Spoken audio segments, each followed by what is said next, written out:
Okey, Assalamualaikum dan salam sejahtera.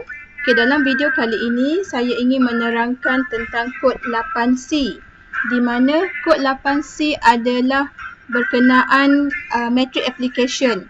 Okey, yang mana terdapat beberapa operasi yang kita akan jalankan terhadap matrix.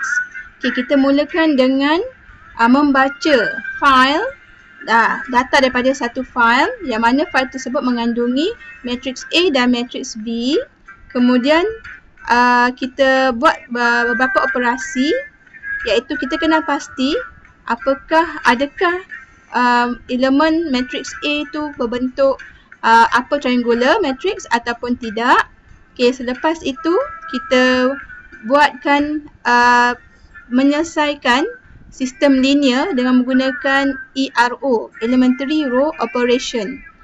Okey, di sini ada beberapa loop yang perlu kita kena pasti ataupun kita study. Okey, yang macam mana operasi ERO itu dijalankan. Okey, kemudian kita cuba dapatkan nilai X, okey, untuk sistem linear tersebut, okey, menggunakan kaedah back substitution. Okey, seterusnya kita display matrix upper triangular matrix dan juga nilai X yang kita perolehi. Okey, dan seterusnya di dalam kod 8C juga kita akan cuba buat dapatkan inverse matrix bagi matrix A. Okey, di sini adalah coding yang terlibat, dan akhir sekali ialah untuk dapatkan determinan bagi matrix A. Okey, so mari kita lihat bagaimana kita menulis kod 8C dalam Visual C++. Okey, di sini saya dah tulis sebahagian daripada bahagian atas kod 8C. Okey, yang mana kita memerlukan beberapa header file, iaitu IOStream, FStream untuk kita baca data daripada input file, IOmanip. Okey, di mana di sini kita perlu ataupun kita ingin menetapkan number of decimal places kepada output kita, ataupun kita ingin menetapkan jarak antara output. Okey, so kita perlu menggunakan set W, set width, okey, jarak, ataupun set precision, di mana kita tetapkan bilangan digit selepas titik perpuluhan. Okey, dan kita ada define n sama n4, maksudnya ini ada dimension ataupun size bagi matrix A, di mana A adalah matrix 4x4, n by n, dan matrix B adalah satu vektor 4x1. Okey, dan kita ada using namespace std, dan kemudian kita ada satu main function.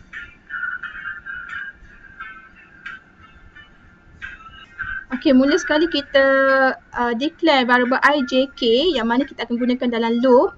Okey, semuanya adalah bentuk integer. Okey, kemudian kita ada dua jenis matrix. Satu adalah berbentuk vektor, one dimensional matrix. Okey, dan juga matrix two dimensional matrix lah, matrix A. Okey, ketiga-tiga matrix itu, matrix A, B dan X adalah berbentuk double. Okey, dan size matrix A adalah n by n, matrix B adalah vektor dengan satu kolom sahaja, dengan row-nya adalah n, sama juga dengan matrix X. Okey, di sini kita menggunakan cout.setF. Okey, di mana kita cuba tetapkan bilangan digit selepas titik perpuluhan. Okey, cout.precision 3 bermaksud kita ingin mengeluarkan output dalam bentuk decimal numbers yang ada 3 sahaja digit selepas titik perpuluhan. Okey, di sini kita perlukan IOmanip. Okey, so mari kita baca data. Okey, sebelum tu kita perlu wujudkan input file. Okey, untuk wujudkan input file, kita perlu right click kepada resource files, add new item, sehingga klik pada .cpp, dan kita beri nama pada file yang kita nak baca. Okey, so kita namakan dia sebagai matrix ab.txt dan add. Okey, so automatik kita ada satu text file. Okay, kita boleh start menulis data. Okay, cuba rujuk kepada modul. Okay, dalam modul kita gunakan data yang sama. Okay, matrix A. Okay, kita tulis elemen bagi matrix A 4. Kita gunakan jarak dengan menekan space bar. Okay, negatif 1. Saya tak galakkan gunakan tab sebab kadang-kadang ada C++ yang tidak boleh baca tab. So, kita gunakan space bar untuk jarakkan elemen dalam matrix. Okay, 2, 3. Okay, ini adalah row pertama bagi matrix A. Kita ada 4 by 4. So, row pertama, kolom 4. Okey, dan seterusnya kita tulis elemen bagi matrix B sebelah kepada matrix A. Okey, dan seterusnya untuk row kedua matrix A dan matrix B, kita tulis juga. Okey, 9, 2, 3, negatif 4 dan 6. Okey, saya sudah selesai menulis semua maklumat ke dalam file matrix ab.txt. Okey, kita savekan file tersebut dan kita pergi kepada file kod 8c.cpp. Okey, so sekarang kita boleh mula baca file. Okey, untuk baca file kita perlukan pointer if stream. Okey, maksudnya input file stream. Okey, kita ingin bagikan satu variable yang mana variable tu akan membuat operasi ke atas file. Okey, so kita bagi nama read. Kita boleh bagi nama apa-apa saja variable tersebut. Okey, sebelum ini saya tulis fstream read dan read.open. Okey, tapi sekiranya kita menggunakan Visual C++ version yang terkini, yang latest, kita boleh terus tulis fstream read dan terus tulis nama file yang kita nak baca. Okey, file tersebut adalah matrix ab.txt. Okey, ini yang kita boleh tulis lah. Maksudnya kita terus bagi arahan untuk buka dan baca maklumat ataupun data daripada file matrix ab.txt. Okay, kalau awak ingat lagi sebelum ni saya tulis begini.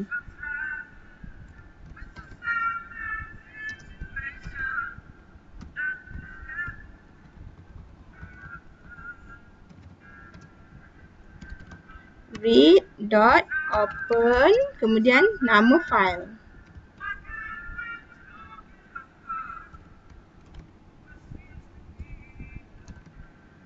Okay, koma iOS ..in. Okay, sekiranya masih ingatlah. Okay, kita ada dua cara, sama ada kita nak tulis begini ataupun terus tulis dalam satu barisan.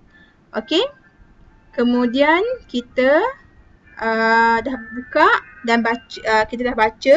Okay, kita boleh mulakan dengan loop untuk row. Okay, I equals to 1, I less than or equals to n. N kecil. Okey, dan I++. Okey, ini untuk kolom. Dan untuk row pula kita gunakan loop J. Okey, for J equals to 1, J less than or equals to n, J++.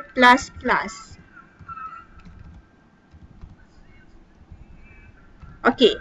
So sekarang ni untuk row pertama, kolom pertama, okey, kita akan baca elemen untuk matrix A. So kita bagikan kita declare sebagai A, I, J. Okey. So untuk row pertama J 1, 2, 3 dan 4, okey, dia akan baca bagi elemen matrix A. Okey, dan untuk kolom yang kelima adalah elemen bagi matrix B. Okey, tapi kita tak boleh tulis dalam loop J. Kita perlu keluar daripada loop J, tapi masih lagi dalam loop I. So, read lebih besar. Okey, kali ini kita declare elemen tersebut untuk matrix B. Okey. So, kita dah ada, kita dah baca. Okay, dan jangan lupa kita perlu menutup file. So, nak tutup file, kita tulis read.close. Okay. So, untuk kita check betul tak kita baca maklumat, okay, kita perlu ada cout. Okay, di sini saya dah menambah berapa command cout yang mana saya keluarkan cout sebelum look for ij. Okay, untuk menulis matrix, mengasingkan matrix A dan matrix vector B. Okay, dalam output box juga saya keluarkan matrix A. Saya separatekan, jarakkan antara elemen matrix A tu dengan tab. Okay, kemudian selepas baca data untuk matrix B, saya keluarkan juga elemen bagi matrix B dalam output box. Okay, kali ini pun saya gunakan tab.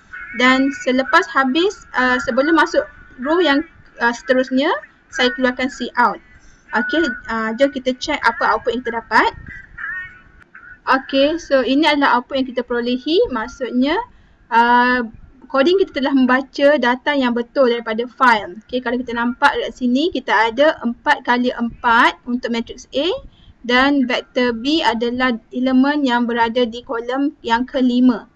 Okay, dan kita nampak di sini semua data ataupun elemen dalam matrix A dan B adalah dalam bentuk decimal numbers dan titik perpuluhan, tempat perpuluhannya adalah 3 tempat perpuluhan.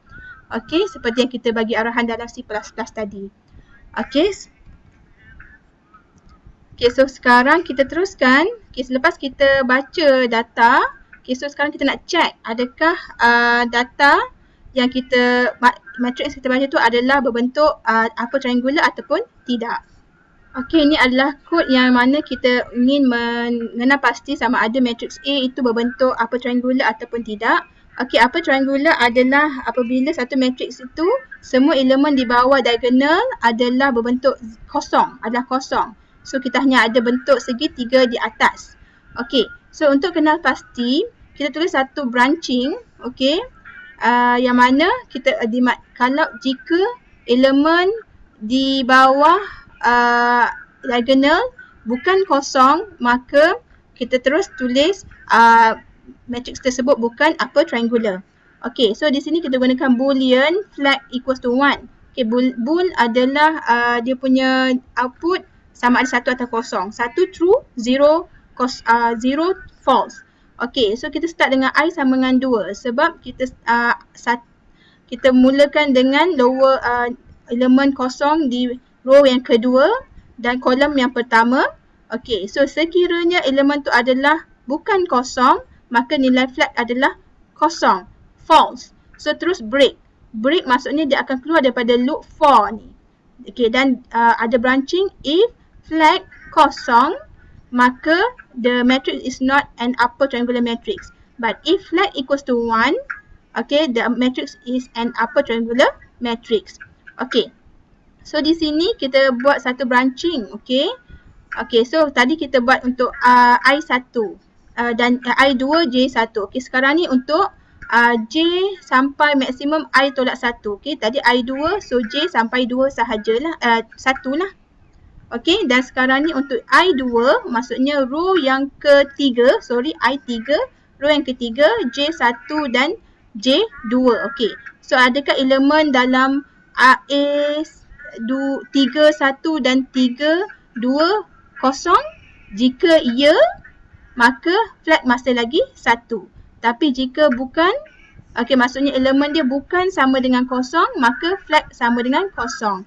Automatic keluar daripada loop for dan dia akan baca else. Okay, the matrix is not an upper triangular matrix.